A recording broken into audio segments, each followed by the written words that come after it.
प्राणी की या आदमी की एक आकांक्षा रहती है कि मैं सुखी बनूं, सुखी रहूं, दुख मुक्त रहूं। सुख पाने के लिए और दुख मुक्त रहने के लिए आदमी भी प्रयास करता है और अन्य प्राणी भी प्रयास करते हैं। हम आदमी को लें, कई बार आदमी सुख के लिए आगे बढ़ता है पर फिर वह दुखी बन जाता है। एक सुख वह होता है जो पदार्थ सापेक्ष होता है। इसे मैं सुख कहने की अपेक्षा सुविधा कहना ज्यादा पसंद करूंगा, सुविधा मिलती है। दूसरा सुख वह होता है जो पदार्थ निरपेक्ष और आत्म समुत्थ होता है। सुविधा और सुख दोनों में बड़ा अंतर होता है। सुविधा थोड़ी देर के लिए आनंद देने वाली हो सकती है, पर बाद में वह कष्टदायिनी भी बन सकती है।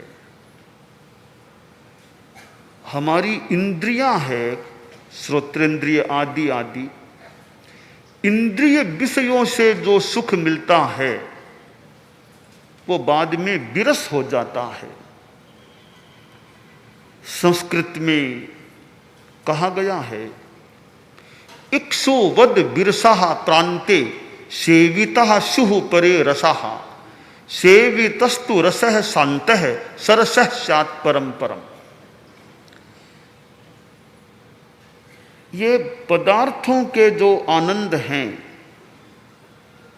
ऐसे रस की बात है, साहित्य में नौरस की बात आती है। तो पदार्थों से जो रस मिलता है या श्रृंगार रस आदि आदि की चीजें हैं, वे एक बार भले मन लुभावनी लगे पर अंत में इक्षु की तरह निस्सार हो जाती है। इक्षु है, रस चूस लिया, फिर निस्सार होने के बाद उसका क्या महत्व, आदमी फेंक देता है।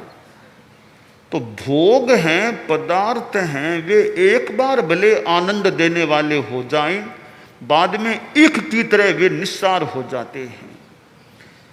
एक शांत रस ऐसा है, जो जो उसका सेवन करो वो सरस बना रहेगा। मेरे हाथ में यह परम पूज्य गुरुदेव आचार्य श्री महाप्रज्ञ जी की कृति है, नाम है संबोधि। संस्कृत भाषा का ग्रंथ है, श्लोकमय श्लोकों का यह ग्रंथ है और ज्ञान की अनेक बातें इस ग्रंथ से प्राप्त की जा सकती है। मैं इस चतुर्मास में सलक्ष्य इस ग्रंथ को अपने भाषण का विषय बहुधा बनाता हूँ, क्योंकि परम पूज्य आचार्य श्री का यह जन्म शताब्दी वर्ष है। तो मैंने उन्हीं की यह कृति, इसको अपने वक्तव्यों का या प्रवचनों का आधार प्रायः इस चतुर्मास में बना रखा है।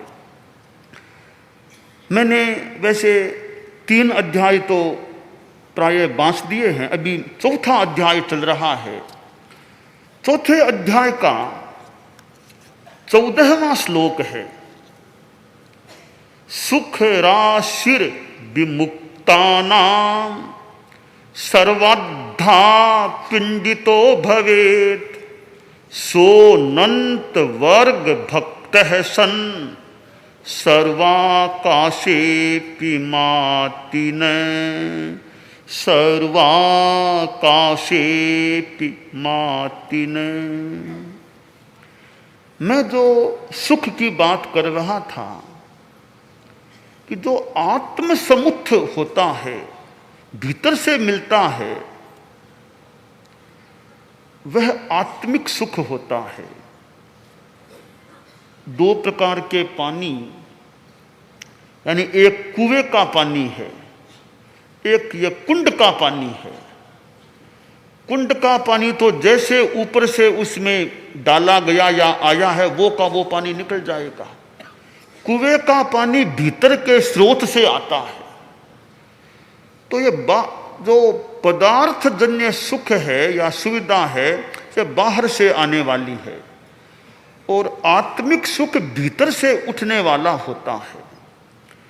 जो आत्मा मोक्ष को प्राप्त हो गई हैं, सिद्ध बन गई हैं, उनका सुख कितना होता है इसकी एक बात इस श्लोक में बताई गई है कि जो मुक्त आत्मा है उसका सर्वकालीन सारे कालों का जो सुख है उसको हम कल्पना करके एक जगह इकट्ठा कर लें, सारे उनके सुख को एक पिंडीभूत कर लें, इकट्ठा कर लें, और फिर उस सुख के टुकड़े टुकड़े करके एक एक आकाश प्रदेश में एक एक उनके सुखों का टुकड़ा रखें, तो सारे आकाश को माप लेंगे तो भी उनके सुखों के टुकड़े पूरे नहीं हो, तो भी बाकी रह जाएंगे। यानी इतना सुख होता है इस पूरे आकाश में भी उनका सुख माएगा नहीं और बाकी रह जाएगा। यानी कितना अनंत अनंत सुख मुक्त आत्माओं को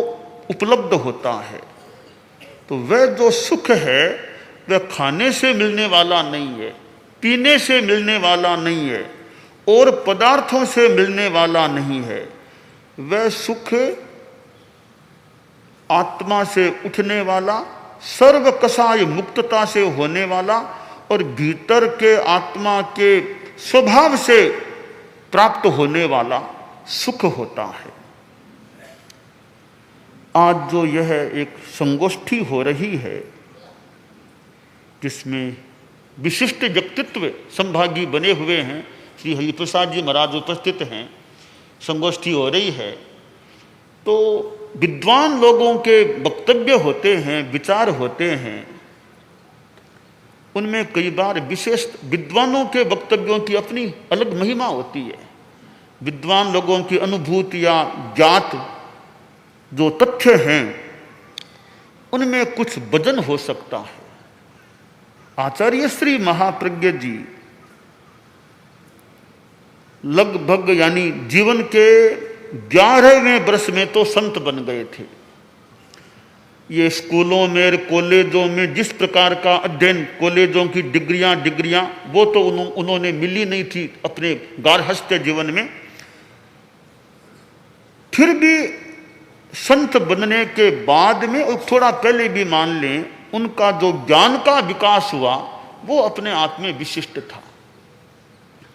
यानी कोई व्यक्ति ऐसे होते हैं दुनिया में, हजारों में कह दें, लाखों में कह दें, जो भी ऐसे ज्ञानी व्यक्ति होते हैं। तो आचार्य श्री महाप्रज्ञ जी एक ओर तो संत थे और दूसरी ओर एक अदृश्य वैदुष्य संपन्न व्यक्ति भी थे, उनका वैदुष्य भी था। संस्कृत भाषा का उनका अच्छा अध्ययन था और उन्होंने एक संस्कृत भाषा में भाष्य लिखा। जैन आगमों में 11 अंगों में पहला अंग है आयारो, आचारांग। आयारो जो है पहला श्रुतस्कंद है, वो कुछ विशेष आगम है, विशेष ग्रंथ है, ऐसा लगता है। उस आगम को हम देखें, आयारो को, उसमें वैसे 9 अध्याय हैं, वर्तमान में 7वां अध्याय अनुपलब्ध है या लुप्त है। यूं 8 बचते हैं, 6 हैं, 8वां है, 9वां है, 7वां नहीं मिलता है। 9वें अध्याय में यूं भगवान महावीर के जीवन पर संक्षेप में प्रकाश डाला गया है। पिछले अध्यायों में वाणी है, मानो सर्वज्ञ की एक विशिष्ट वाणियां हैं, और भगवान महावीर के जीवन को देखें और उन वाणियों को देखें, एक तुलनात्मक अध्ययन भी किया जा सकता है। आचार्य श्री महाप्रज्ञ जी ने उस आयारों पर संस्कृत में भाष्य लिखा है, उपोद्घात भी है। तो एक अच्छी एक आयारों की व्याख्या संस्कृत भाषा में की गई है, उसका अनुवाद भी हो गया है, अंग्रेजी भी हो गया, हिंदी भी हो गया है। तो संस्कृत भाषा में यह उनका संबोधि ग्रंथ है, और भी अनेक ग्रंथ उनके संस्कृत भाषा में हैं। यह तो एक बात है उनके वैदुष्य की। जैन आगमों का उन्होंने जो संपादन किया, अनुवादन जैसा जो काम हुआ है, हालांकि आज भी काम अपूर्णता की स्थिति, पूरा काम आज भी नहीं हुआ है।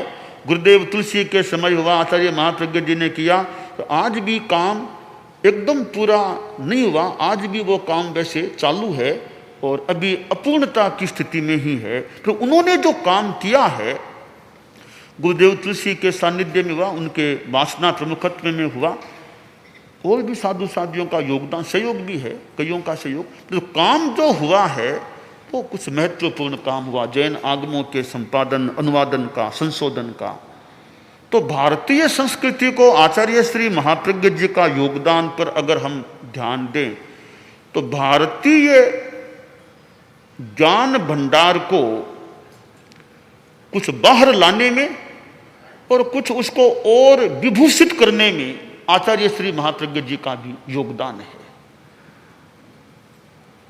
उनके साहित्य को हम देखें, कितना यानी विपुल मात्रा में उनका साहित्य है।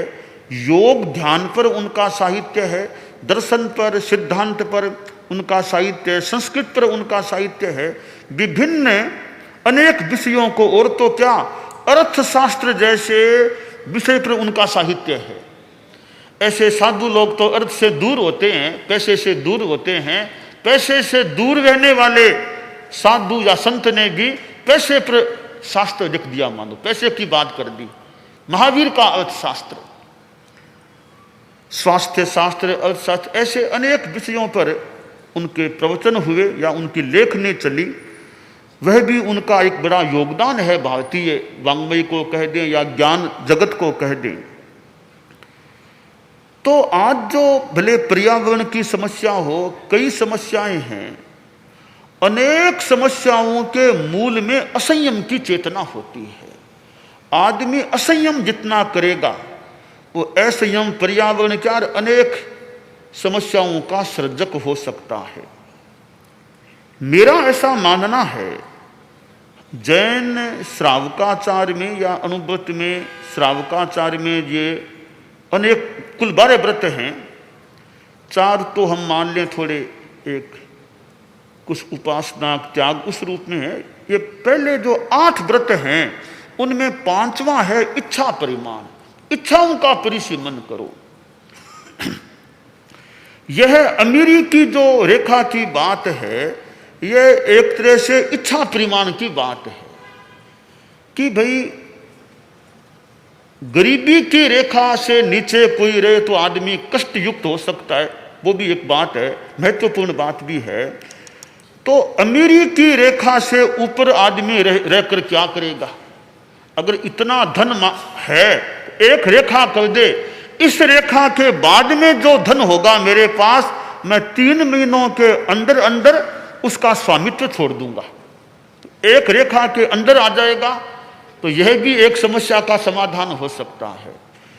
तो कोई ये अमीरी की रेखा अब कौन निर्धारित करे, यह तो अलग बात है। अर्थशास्त्री करें, कौन करे कि अमीरी की रेखा यह होनी चाहिए। मान लो 1 अरब मान लो, 50 करोड़ मान लो, कुछ एक सीमा भी, उसके बाद तुम्हारे पास पैसा है, वो तुम्हारा नहीं, उसका तुम त्याग करो। अब जैसे संस्कृत में जो कहा गया, यावद भ्रियेत दक्षरम तावत सत्वम ही देहि नाम अधिकम यो भी मन्येत सस्तेनो बदमर्हति। यहां तो बहुत ही थोड़ी कड़ी बात कही गई है कि भाई आदमी का अधिकार कितने धन पर है, जितने से तुम्हारा पेट भर जाए, यानी जीवन की आवश्यकताओं की पूर्ति हो जाए, उतना पैसा रखना तो तुम्हारे अधिकार की बात है। उससे ज्यादा तुम संग्रह करते हो, कोई आदमी संग्रह ज्यादा संग्रह करे, अनावश्यक संग्रह करे, तो थोड़ा कड़ा कह दिया गया, वो आदमी चोर है, वो समाज का चोर है। वो तो और ऐसे आदमी की पिटाई होनी चाहिए जो समाज की चोरी करता है। इतना अधिक संग्रह तुम क्यों करते हो? तो यह श्लोक एक दिशा निर्देश करने वाला है कि आदमी अति संग्रह न करे। वो अपरिग्रह कह दें, अति संग्रह न करें कि तुम एक सीमा के बाद तुम्हारे पास जो भी है उसका तुम त्याग करो, अपने पास मत रखो। दूसरी बात है कि पैसे के अर्जन में साधन शुद्धि रहे। तुमने किस तरीके से पैसा कमाया है, पैसा कमाने का तरीका अशुद्ध न हो। जहां धोखाधड़ी है, अनैतिकता है, झूठ है, छलावा है, उन तरीकों से पैसा कमाते हो तो सबसे पहले उस तरीके को छोड़ने का प्रयास करो कि तरीका गलत नहीं होना चाहिए। तरीका गलत नहीं होगा तो कुछ तो संयम अपने आप ही संभवतः हो सकेगा। फिर भी पैसा अच्छी मात्रा में है, उस अमीरी की रेखा के ऊपर का जो पैसा है उसका फिर आदमी त्याग कर दे, तो यह खुद का तो संयम होगा और समस्याओं के समाधान में योगदान मिल सकेगा। अब जितना पैसा है अर्जन में साधन शुद्धता, अमीरी की रेखा या इच्छा परिमाण की बात, उसके बाद भी तुम जो पैसा है उसके व्यक्तिगत भोग में संयम रखो। व्यक्तिगत भोग ज्यादा मत करो, जितना आवश्यक है। तुम्हें कपड़ा कितना चाहिए, आखिर आदमी को चाहिए क्या? 2 रोटी मान लो खाने को चाहिए, कपड़ा चाहिए, मकान चाहिए, या कभी चिकित्सा की अपेक्षा पड़े वो चाहिए। ऐसी कुछ आवश्यकताएं हैं तो उतना तो मान लो तुम्हें भोग है, उसमें भी ध्यान दो, अनावश्यक भोग मत करो। बहुत ज्यादा कपड़े क्यों, बहुत ज्यादा इतना मकान में इतना ज्यादा खर्चा क्यों करते हो? जितने से काम चले ज्यादा खर्चा क्यों करो मकान के बनाने में? यो व्यक्तिगत जीवन में संयम होता है। देखिए, पैसा भी अपने आप में एक वस्तु है, उसका अपना महत्व भी है, तो पैसे का दुरुपयोग नहीं होना चाहिए। पैसे का दुरुपयोग करना एक प्रकार से पैसे की आसाधना है। जैसे हम लोग व्यवहार में भी बड़ों का सम्मान करो, बड़ों की आसाधना नहीं, इज्जत करो, सम्मान करो, तो पैसे का सम्मान इस रूप में करो कि एक पैसे मैं तुम्हारा कभी दुरुपयोग नहीं करूं। यह पैसे का सम्मान होगा कि पैसे का दुरुपयोग नहीं करना। व्यसनों में, बहुत ज्यादा दिखावे में, ऐश आराम, भोग विलास, इसमें अगर पैसा बहा दिया जाए तो संभवतः एक प्रकार से वो पैसे की बेइज्जती हो जाएगी, पैसे का दुरुपयोग हो जाएगा। तो वो आदमी न करे, संयम रखे, तो एक प्रकार से पैसे की इज्जत होगी। एक तरफ हम देखें कितने लोग तो भूखे रहते हैं, कुछ लोग यूं पैसा मानो बहाते हैं, तो वो एक संतुलन भी हो सकेगा। तो कुल मिलाकर के यह जो अनुव्रत की बात है या अपरिग्रह की बात है, संयम की बात है, ये ऐसे तत्व हैं जो अनेक समस्याओं के समाधान प्रस्तुत कर सकते हैं, पर उनका उपयोग किया जाए, काम में लिया जाए। हम लोग अहिंसा यात्रा में 3 बातों का प्रचार कर रहे हैं: सद्भावना, नैतिकता, नशा मुक्ति। कि आदमी सद्भावना रखे, जाति संप्रदाय आदि को लेकर दंगा फसाद मारकाट हिंसा इनमें न जाए, और नैतिकता जो भी काम करो जहां तक संभव हो सके प्रयास करो कि ज्यादा से ज्यादा ईमानदारी नैतिकता रहे। और नशा मुक्ति, शराब, बीड़ी, सिगरेट, खैनी, गुटखा आदि नशीले पदार्थों से बचो। आज कितने लोग गरीब भी होंगे और वे थोड़ा पैसा कमाते भी हैं श्रम करके, फिर शराब आदि में पैसा गंवा देते हैं। तो गरीबों की गरीबी मिटे कैसे? या गरीबी की रेखा के मान लो नीचे भी है, वो ऊपर आए कैसे? थोड़ा पैसा मिला, उसको बहा दिया, नशे आदि में गंवा दिया, तो गरीबी की रेखा से वो ऊपर आए भी तो कैसे? अगर संयम हो जाएगा कि नशा नहीं करेंगे, शराब नहीं पिएंगे, वो नहीं करेंगे, तो हो सकता है वो जो गरीबी की रेखा के नीचे वाले भी कुछ ऊपर आ जाए, पैसा बचेगा उनका जो नशे आदि में नहीं जाएगा। तो ऐसे अनेक बिंदु हैं कि उपभोग का संयम हो, अर्थ के अर्जन में ईमानदारी शुद्धता रहे, व्यक्तिगत जीवन में भोग संयम रहे। जो 7वां व्रत है उपभोग परिभोग परिमाण, पांचवा तो इच्छा परिमाण और सातवां उपभोग परिभोग परिमाण। अब ये दो व्रत ऐसे हैं जो पर्यावरण की समस्या के समाधान के लिए और ये समाज में कुछ असंतुलन की समस्या के समाधान के लिए और सबसे आगे की अपने आत्मा के कल्याण के लिए ये काफी उपयोगी व्रत हैं। तो ऐसे व्रत जीवन में आए तो खुद की आत्मा अच्छी रहे, आत्मा का कल्याण हो और साथ साथ अनेक समस्याओं का समाधान। अब खाने भोजन की बात है, जैन धर्म में जो रात्रि भोजन त्याग की बात आती है वो भी संयम की बात है। आदमी रात में खाना न खाए। हम साधुओं का तो खैर नियम है खाना ही नहीं, रात में पानी भी नहीं पीना। आप लोग गृहस्थ हैं, मान लो पूरी रात बिना खाए पिए रहना मुश्किल है, स्वास्थ्य की बात कुछ है, इतना कर लें भी रात को 10 बजे के बाद खाना नहीं खाऊंगा। एक सीमा तो कर लें कि 10 बजे के बाद खाना नहीं खाऊंगा।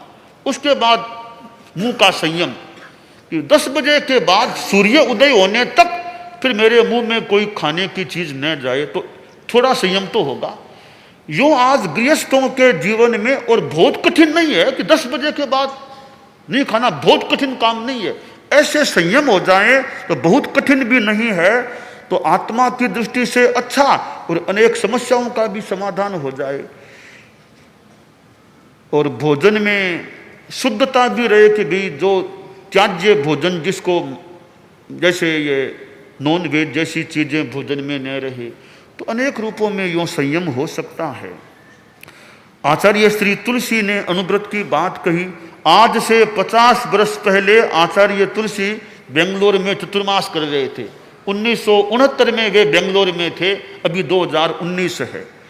तो उन्होंने अनुव्रत की बात कही। ठेठ वे कन्याकुमारी तक गुरुदेव तुलसी पधारे थे अपनी दक्षिण की यात्रा में, और उन्होंने अपने ढंग से प्रचार किया और कितना पुरुषार्थ किया। कहाँ से, राजस्थान से कहाँ दक्षिण की धरती पर वो पैदल पहुंचे थे, पैदल वापस गए थे, कोलकाता गए, वापस राजस्थान गए, कितना श्रम किया। और उन्हीं के उत्तराधिकारी आचार्य महाप्रज्ञ जी, उन्होंने भी अहिंसा यात्रा की थी, अनेक प्रांतों में पधारे थे और अपने साहित्य प्रवचन आदि के माध्यम से एक जनता का मार्गदर्शन करने का प्रयास किया था। तो ऐसे संत पुरुष, मनीषी पुरुष, जिनकी यह जन्म शताब्दी का वर्ष है, और ऐसे व्यक्तित्वों के ये जन्म शताब्दी के वर्ष हैं, वो कुछ प्रेरणा देने वाले, कुछ काम को आगे बढ़ाने में निमित्त भूत बन सकते हैं। तो उनके मार्गदर्शन में अनेक संस्थाएं भी काम करती रही है, अनुविभा जैसी संस्था काम करती रही है।